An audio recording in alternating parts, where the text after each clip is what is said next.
ಈ ಒಂದು ಸಮಾಜದಲ್ಲಿ ಇನ್ನೂ ಕೂಡ ಜಾತಿ ವ್ಯವಸ್ಥೆ ಎಷ್ಟರ ಮಟ್ಟಿಗೆ ಇದೆ ಅನ್ನೋದಕ್ಕೆ ಇಲ್ಲೊಂದು ಸುದ್ದಿ ಬರ್ತಾ ಇದೆ. ಬರೀ ನೀರು ಕೇಳಿದ್ದೇ ತಪ್ಪಾಗಿ ಹೋಗ್ಬಿಡ್ತಾ ಇಲ್ಲಿ.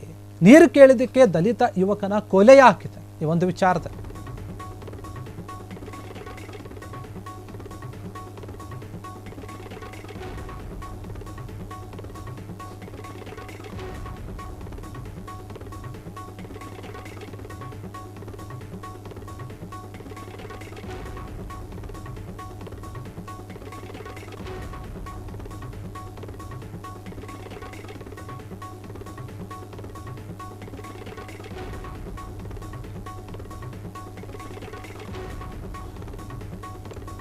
ರಾಜ್ಯದಲ್ಲಿ ಏನಾಗ್ತಾ ಇದೆ ಈ ಒಂದು ವಿಚಾರದಲ್ಲಿ ಅಂತ ನೋಡೋದರ ನೋಡಿ ಜಾತಿ ವ್ಯವಸ್ಥೆ ಎಷ್ಟರ ಮಟ್ಟಿಗಿದೆ ಅನ್ನೋದು ಇಲ್ಲಿ ತೋರಿಸುತ್ತೆ.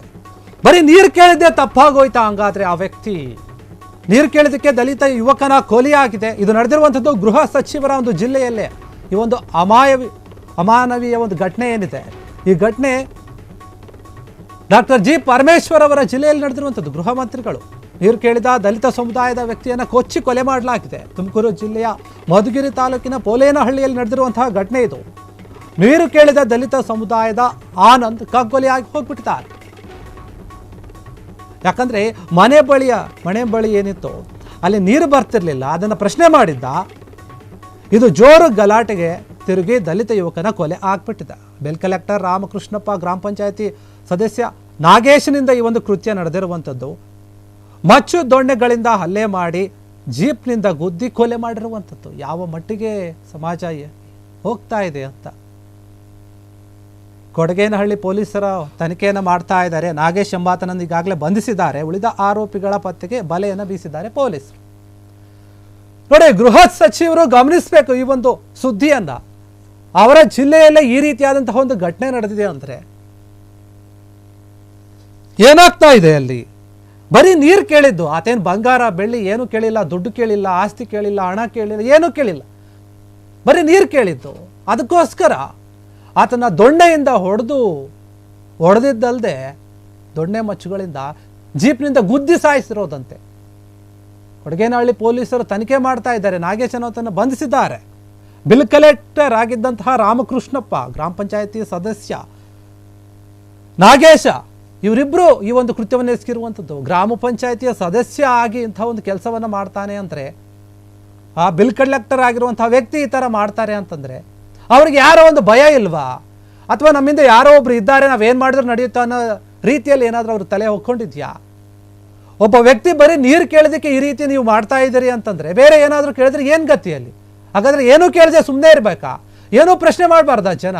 ನಿಮ್ಮನ್ನು ಯಾಕೆ ಆಯ್ಕೆ ಮಾಡಿ ಕಳಿಸಿರ್ತಾರೆ? ಗ್ರಾಮ ಪಂಚಾಯತಿ ಮೆಂಬರ್ಗಳಂತ ಮಾಡಿರ್ತಾರೆ. ಬಿಲ್ ಕಲೆಕ್ಟರ್ ಆಗಿ ನೀವು ಕೆಲಸ ಮಾಡ್ತಿದ್ದೀರಿ ರಾಮಕೃಷ್ಣ ಅವರು. ಈ ಒಂದು ಸುದ್ದಿ ಗೃಹ ಸಚಿವರ ಒಂದು ಗಮನಕ್ಕೆ ಬಂದಿದೆಯೋ ಇಲ್ವೋ ಗೊತ್ತಿಲ್ಲ. ನೋಡಿ, ಆ ಒಂದು ಘಟನೆಯಲ್ಲಿ ವ್ಯಕ್ತಿ ದಲಿತ ಸಮುದಾಯದ ವ್ಯಕ್ತಿ ಅಂತ ಹೇಳಿ ಇವರು ಆ ರೀತಿಯ ಆತನ ಮೇಲೆ ಹಲ್ಲೆ ಮಾಡಿದ್ದಾರೆ ಅಂದರೆ ಮಚ್ಚು ದೊಣ್ಣೆಗಳನ್ನು ತಗೊಂಡು ಜೀಪ್ನಿಂದ ಗುದ್ದಿ. ಅಷ್ಟೊಂದು ದ್ವೇಷ ಇತ್ತಾ ಅಂತ? ಬರೀ ನೀರು ಕೇಳಿದ ಅಷ್ಟೊಂದು ತಪ್ಪಾಗಿ ಹೋಗ್ಬಿಡ್ತಾ? ಏನು ನಡೀತಾ ಇದೆ ಅಂತ ಅಲ್ಲಿ ತುಮಕೂರು ಜಿಲ್ಲೆಯಲ್ಲಿ, ಅದು ತುಮಕೂರು ಜಿಲ್ಲೆ ಮಧುಗಿರಿ ತಾಲೂಕಿನ ಒಂದು ಪೋಲೇನಹಳ್ಳಿಯಲ್ಲಿ ನಡೆದಿರುವ ಒಂದು ಗ್ರಾಮದಲ್ಲಿ ನಡೆದಿರುವಂತಹ ಘಟನೆ. ಗ್ರಾಮ ಪಂಚಾಯತ್ ಸದಸ್ಯನಿಂದ ನಡೆದಿರುವಂಥದ್ದು ಈ ಒಂದು ಕೊಲೆ. ಬಿಲ್ ಕಲೆಕ್ಟರ್ನಿಂದ ನಡೆದಿರುವಂಥದ್ದು ಈ ಒಂದು ಕೊಲೆ.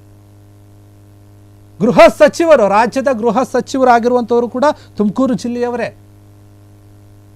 ಡಾಕ್ಟರ್ ಜಿ ಪರಮೇಶ್ವರ್ ಅವರು ಯಾವುದ್ಯಾವುದೋ ವಿಷಯಗಳಲ್ಲಿ ದೊಡ್ಡ ದೊಡ್ಡ ವಿಚಾರಗಳಲ್ಲಿ ದೊಡ್ಡ ದೊಡ್ಡ ನಿರ್ಧಾರಗಳನ್ನು ತೆಗೆದುಕೊಳ್ತಾರೆ.